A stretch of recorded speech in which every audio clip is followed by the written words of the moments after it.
महाराष्ट्र राज्याचे मुख्यमंत्री देवेंद्रजी यांना लोकशाही शासन पद्धतीबद्दल प्रचंड उमाळा फुटला होता आणि महाराष्ट्रात आम्ही कुणालाही हिंसा वगैरे करू देणार नाही अशा पद्धतीचा एक मोठा आविर्भाव मुख्यमंत्री महोदय दाखवत होते।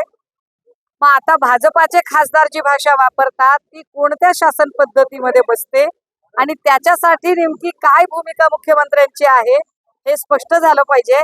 कारण जेव्हा भाजपचा खासदार निशिकांत दुबे असं म्हणत आहे की मराठी माणसाला मी आपटून आपटून मारेल, हिम्मत असेल तर बाहेर पडा आणि तुडवेल, आम्ही त्याचं काय करायचंय ते करूच।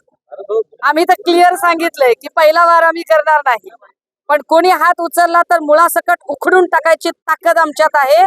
पण प्रश्न हा उरतो की मराठी माणसाला आम्ही बाहेर पडला तर तुडवून दाखवू असं जेव्हा निशिकांत दुबे म्हणतो त्यावेळेला देवेंद्र फडणवीसजी तुम्ही मराठीच आहात ही धमकी तुमच्यासाठी सुद्धा आहे।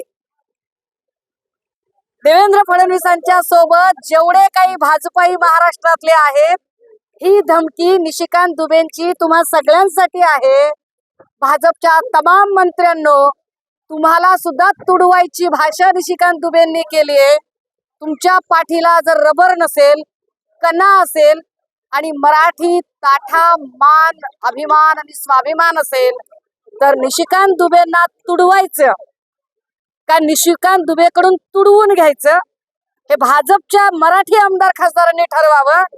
बाकी आम्ही दुबे सारख्या जाऊ दे आता ते त्याच्यावर बोलून सुद्धा जीभ खराब करत नाही, पण जेव्हा कधी ती वेळ येईल तेव्हा असं होऊ नये कि कमबख्त किस घड़ी पर मैं यह बोल बैठा।